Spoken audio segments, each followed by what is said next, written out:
Salut la famille, certains vous allez très bien, moi ça va, je suis la grande dame. Toujours dans le cadre de l'actualité, c'est le passé Marcelo qui frappe encore. En passant, dans sa prédication, il a dit que vous faites chaque jour.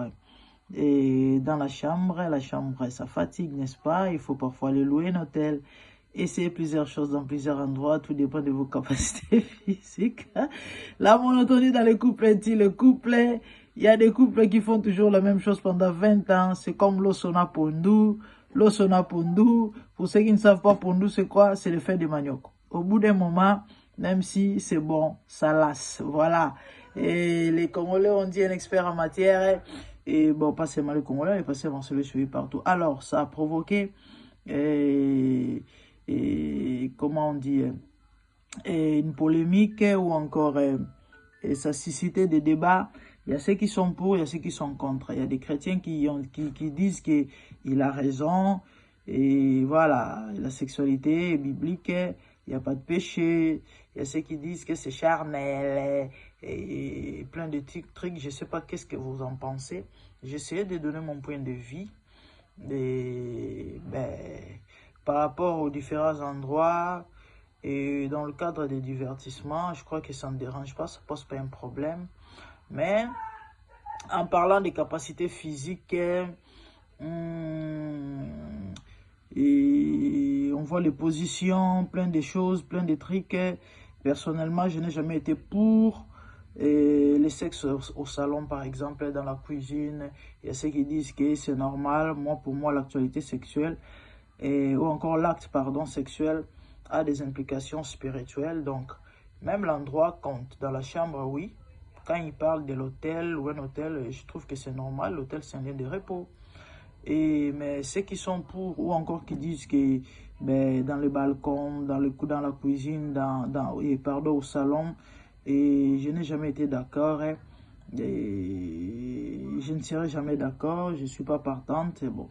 On est tous différents, mais pour moi, l'acte sexuel a des implications spirituelles. Alors, il faut que l'endroit soit approprié parce que c'est un acte sacré. Et en conclusion, encore dans un briefing, c'est ce que je peux dire, parce que j'ai fait mon analyse à Lingala.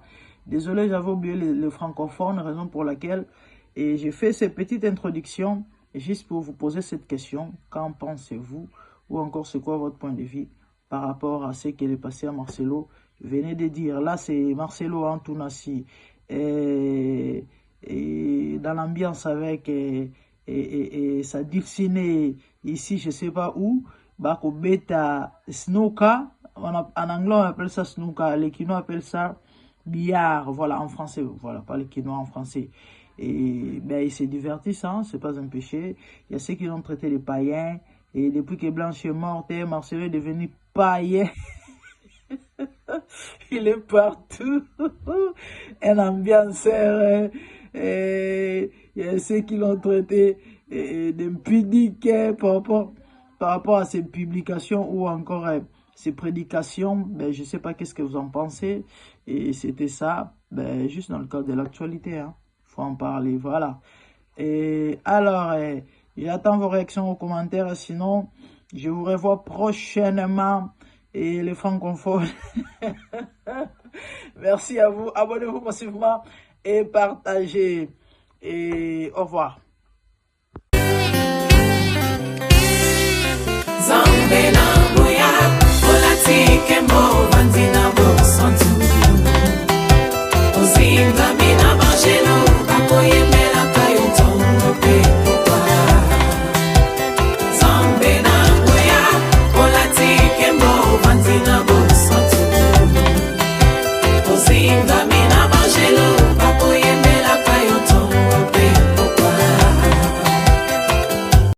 MDG TV, une chaîne Wint pour la cause de Christ.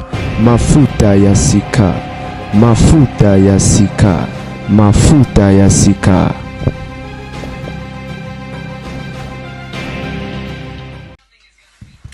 Mbote bandeko ba bolingo, tozo continuer na masolo ya basantu lelo mokolo ne yenga bandeko ba bolingo botu na nganine. Le pasteur Marcelo a encore frappé. Nini. Pasteur Marcelo a sali nini. Topa lobi nini. Pasteur Marcelo, dans ma terre, à mon côté, à lobby, vous faites toujours dans la chambre. La chambre, ça fatigue, n'est-ce pas? Il faut parfois aller louer un hôtel. Et essayez plusieurs choses dans plusieurs endroits. Tout dépend de vos capacités physiques. Oh! Donc, il est passé à des capacités physiques. Hein? La monotonie dans les couples tue le couple. Il y a des couples qui font toujours la même chose pendant 20 ans. Hein? C'est comme l'Osona Pondu, au bout d'un moment. Même si c'est bon, ça lasse. Balobi, voilà un expert en matière qui s'exprime. Ça, c'est fort. Pasta bandele loko. Ana bandele babolingo. Bino boebi, Kongola lingara matière. Parce que Marcel a parmi bateau bapesa matière. Pasta lobby. Kaka chaque jour na chambre. Chaque jour na chambre. Chaque jour na chambre, limbisaka. Boke père mo louer moi hôtel. Nous se dépendre quand na bocacité.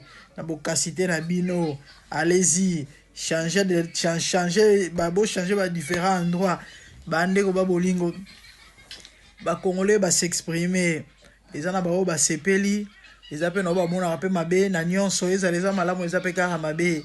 Ba msupe ba tuni mutuna ba lobi pasta.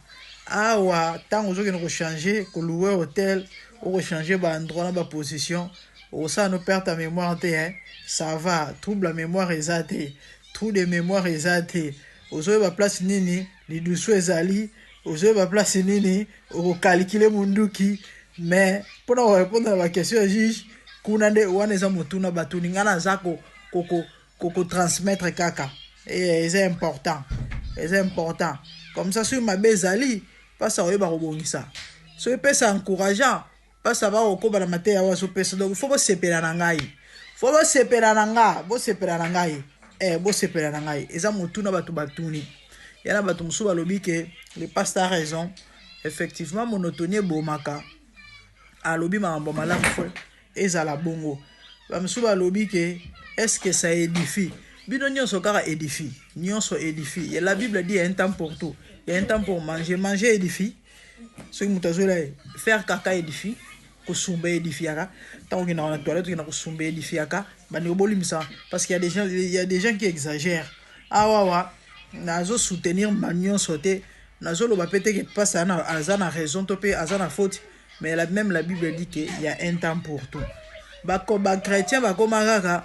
Ce qui passer à l'objet l'eau moro oyo donc ba sepeli na ote ou encore surtout ba to ba kanisa ba spirituel ko le kabatunyo so ye moko ki ndumbiste mais so ayo kina ba beti masolo ka ya sexe atomboki on dira angelo avant dans likolo akiti na se ko beta tout on dira za na moi cité amona libele te banda botama ya on azo tourner bino bo mona ka ediboluka édification partout tant il na osumba na toilette ça édifie aussi. Mais l'espèce est important pour la santé. Parce que le aller après faut qu'on non. Et quand tu pars faire car là-bas ça édifie. Ça édifie qui? Bah intestin ali bumuna fwenge. Franchement, oh, bon mino buzoba boyeko. La Bible dit il y a un temps pour embrasser. Il y a aussi un temps pour s'éloigner des embrassements. Un temps pour manger. Il y a un temps pour rire. Il y a un temps pour pleurer. Nyonso eza important, OK? Israël comme on ça là par des choses et ya mabe ezaka qui no ba passer rebelle le bazo mélanger nyonso net prophète Magoda yé place bana bavandi na baboti aye obeta ni masolo Magoda ya ki parana été wana ndé toujours déplorer si il faut enseigner ba couple ba mama luka mama aya côté ya bango ba tata yo moko lo za passer nzotologue te ya ba tata. Bana pena tour na bango bote ya bana. Si vous mélangez tout. Bana ya 10 ans bavandi bazoka masolo Magoda po ba kena ngwa tope po ba sa na ngonini. Ndé lo place mabe ezali otozo condamné. Ezali comme ba ça la part des choses. Et so ezala matière ba couple pas ça le mambo eza mabete. Et mabe karande tant ba bazo mélanger pe bazolo ba nyonso na bisika roloba ngote place mabe ezali. Ezana bato ba sepeli. Le pasteur a raison. et bato ba pousser pe ba makanisi na mituna musika passe à lobby boke ne louer hôtel parfois et ça l'ira bien mais la moni bato ba lobby changer des endroits même micro congélateur même na salon moi je n'ai jamais été pour ça ouais parce que rapport sexuel ils ont acte moko ils ont l'implication spirituelle et ils ont l'homme ils ont sacré si je peux dire hein.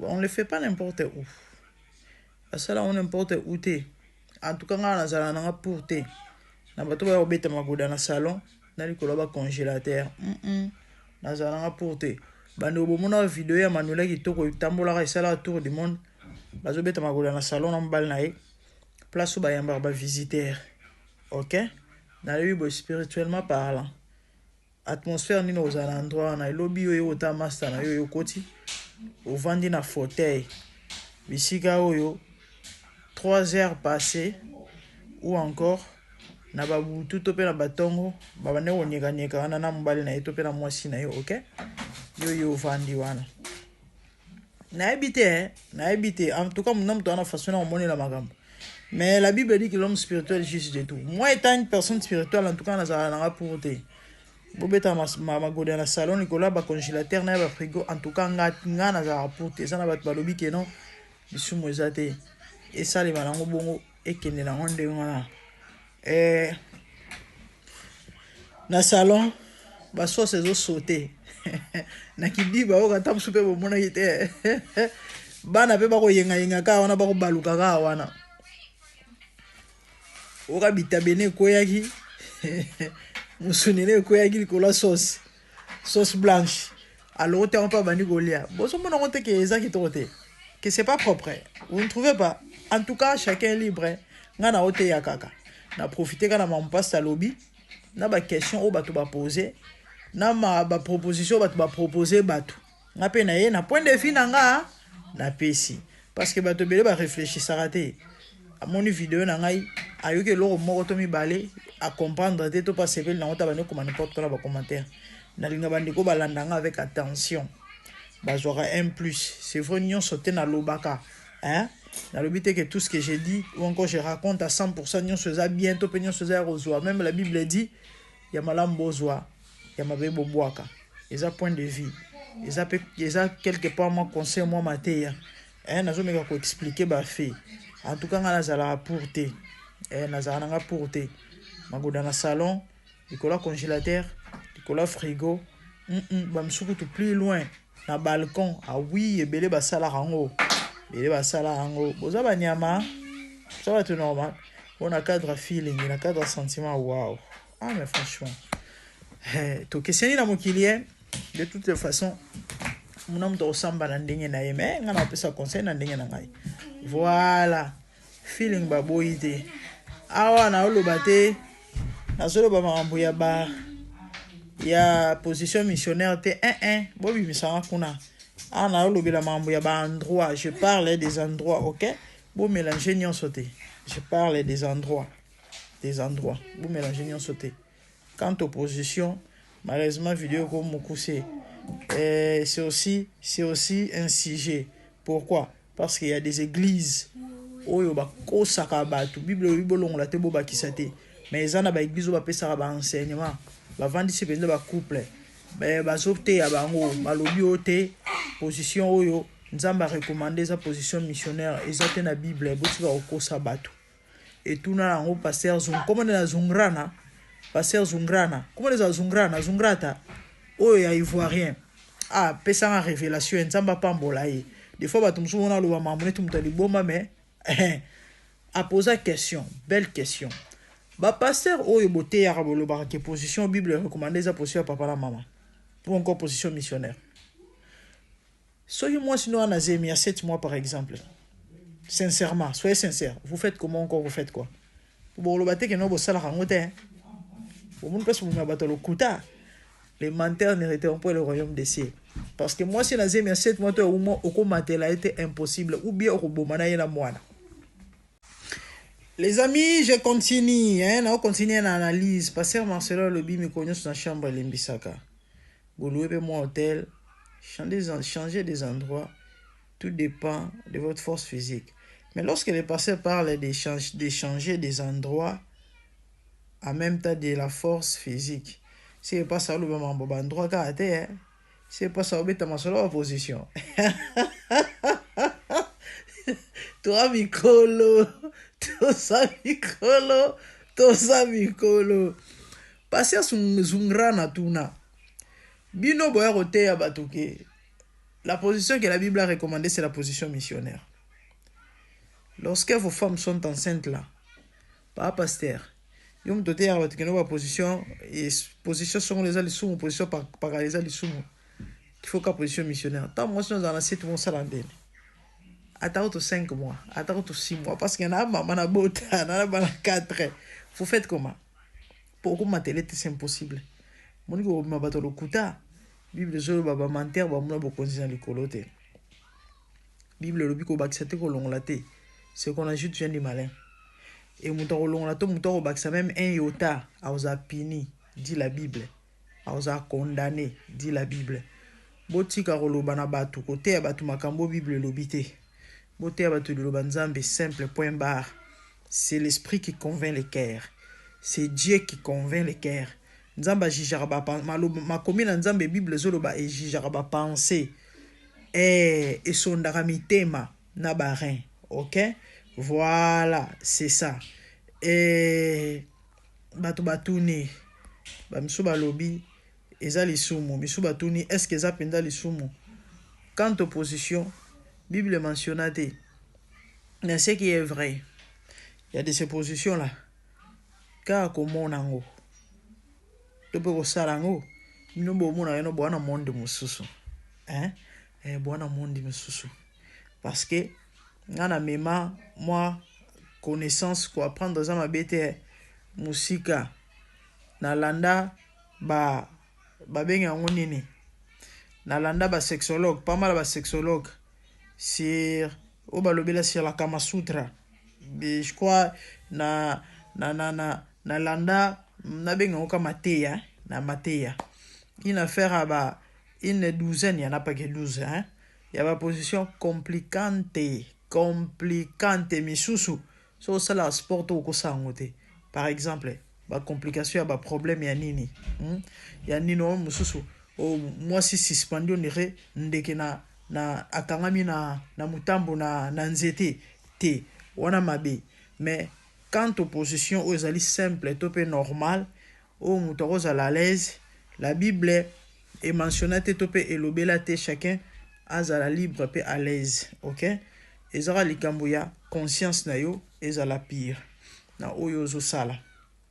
Ah oui, à savoir que batu nyonso bazala ndenge moko te. Basi nyonso bazala ndenge moko te.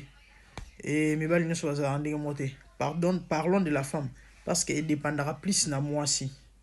Oui, pour ceux qui ne savent pas, moi si moto vidéo na messenger mais na oui basouté. Et on a des pasteurs sexologues au Congo. Pour ne pas dire une zotologue. Au balobelaka sur sexualité librement. Tel que le prophète Francis Ngawala. Dans la vidéo, c'est la femme qui dirige, qui contrôle. Hein? Et cadence, il y a magodologie. Il a raison. Et il y a de ces femmes, ils ont la position où il y a arrangé à bangote. C'est que tant que le banaye que position missionnaire, Bible lobby, et que à trouver plaisir dans côté. C'est que le banangai. Donc, Nzambe a sepeli moi na mwasi wana a trouvé plaisir te malgré bali. Or ma commis ezoloba et sengeli na moto jouir na libala na ye. Sikoyo tango yo loba na mwasi na yo que c'est un péché. Yaba ma photo lobela il faut lobela mabala ezokufa. Mabala ezokufa na ba chrétien ikolo makambo oyo. Tango yo loba na mama que il faut ça la position missionnaire et kaza à l'aise était la position missionnaire. Position papa la maman. Donc alali asembwami azotala likolo azobouger te et que azo trouver plaisir te. Donc volonté nzambe sengo nzambe na likolo ezali mwasi wana asepela te na libala, c'est ça. Monde beaucoup c'est la nzambe makambo. Ah oui, basi nyonso te ba trouvera plaisir na position missionnaire pour votre information. Pourquoi? Simplement parce que basi nyonso bazala ndenge moko te. Nzambe akela mwasi na ndenge na ye. Ezana basi oyo ba joka orgasme par le point G. Ezana basi oyo baza ba clitoridienne. Ezana basi oyo baza na orgasme combiné. Aza même temps clitoridienne. Aza même temps vaginal. Ezana basi oyo baza vaginal. Ezana basi oyo eza ba type ya basi nyonso bazala ndenge moko te. Osala ye missionnaire azotalo na misu azoyoka eloko te, elle ne sent rien. Okoloba nini esengo nzambe eza yango wana te. Botika koteyaka bato makambo oyo bible elobi te. Boselimite bisika oyo connaissance na bino esuki. Botika kokosela nzambe makambo, botika kokosela bible makambo, botika bato kimia, botika bato bazala libre. Ok? Nzambe ndenge akelela moto. Il y a de ces choses-là, tu n'as même pas besoin. Bah, il y a des choses qui mais il y a de ces choses-là. Vous n'avez même pas besoin. Bah, il y a des consciemment au yeba que l'eau na osa les amabe.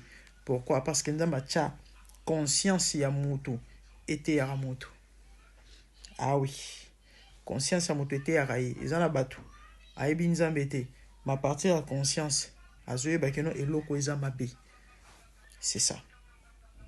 Donc, ma mboana ya ba position c'est fou ezama mbolokuta. Bible loba yango te. Potika bato bazala libre. Potika bato bazala à l'aise. Muto abali surtout. Ndenge makomi lobi ke non, il faut muto abala abali ba pesi le mbongo to pe tata to pesi mbongo na ye. Botika bango ba sepela. Botika bango ba jouir. Botika lokila bango ba problème. Oh te mama ko malukuta. Mama ko matela tata. Soki aza à l'aise bongo, botika ye amatela tata. Botika ye amatela tata. Parce qu'il y a trouvera plaisir ndengwana. Botika matela tata. Il n'y a pas de péché. Donc, c'est ça. Il y a aussi de ces mamans balinga bacha ko matawana te. Muna mutozana ndenge na ye. Muna mutozana ndenge na ye. C'est ça. Donc, passe à Marcelo, que tu me sois à moi raison. Mon amour, on a pêché à vie, on a tout point de vue en ce qui concerne les endroits. On a pour bon, hôtel c'est normal, hein? Les hôtels quand même. Les alliés à repos, les chambres, les embêtos. C'est normal, l'hôtel c'est normal. Mais ça là, ils ont place, bavandaka, pour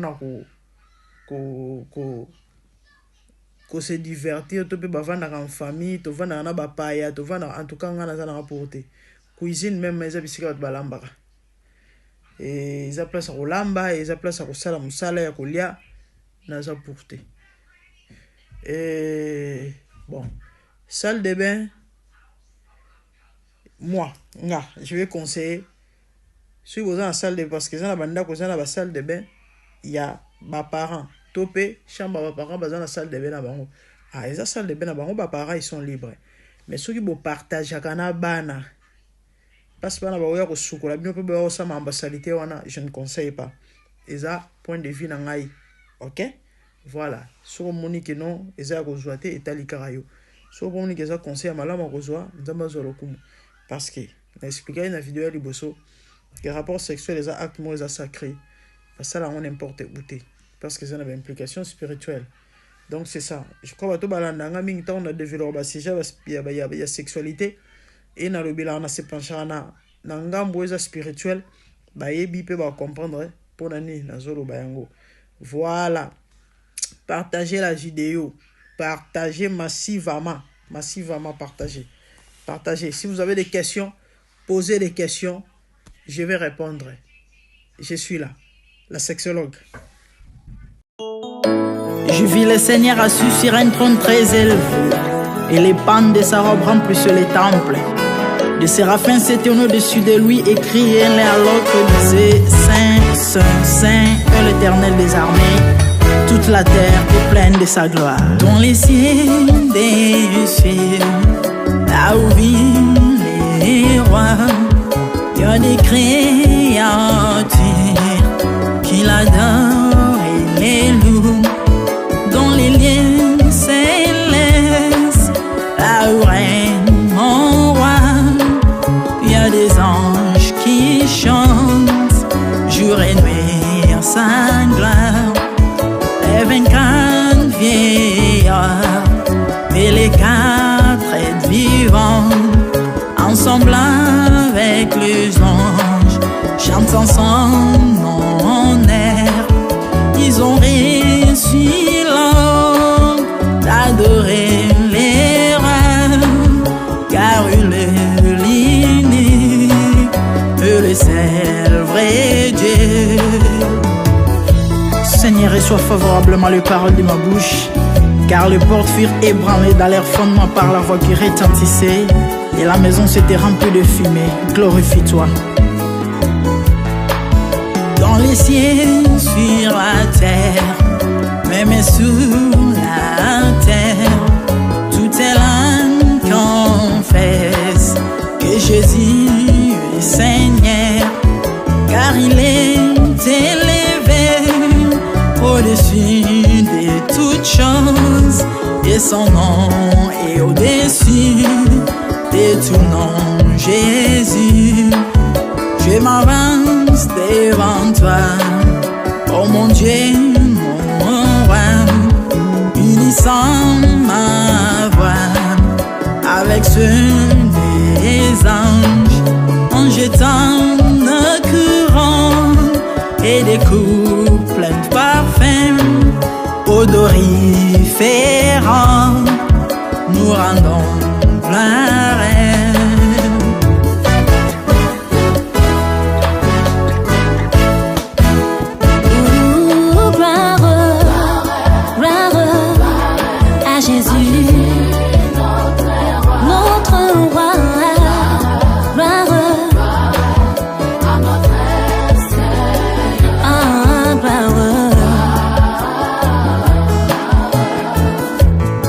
Chantons gloire à Jésus.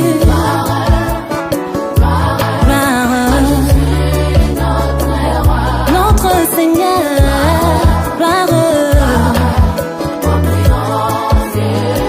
Plus haut des cieux.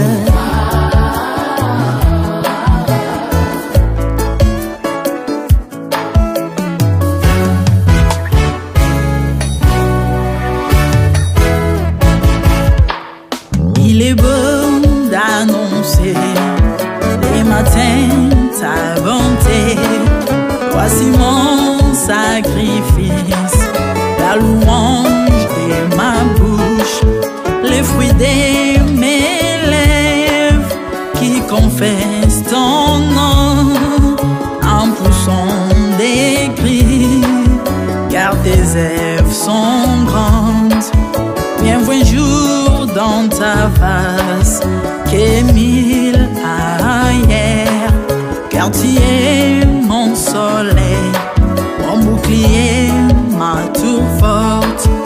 Tu me donnes la force du bif, tu m'arroses d'une huile fraîche. On ne se plaît à contempler mes ennemis grâce à toi.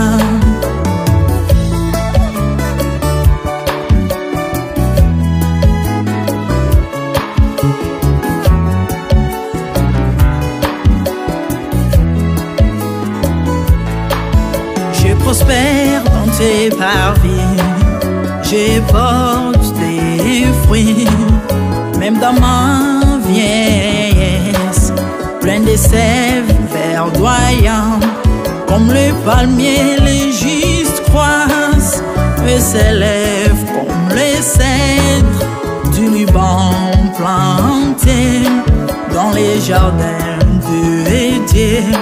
Dieu de vengeance s'élève pour venger mes ennemis. Il mettra la fin à la malice de puissant, l'Éternel des armées, El Shaddai Adonai, El Elyon Sabaoth.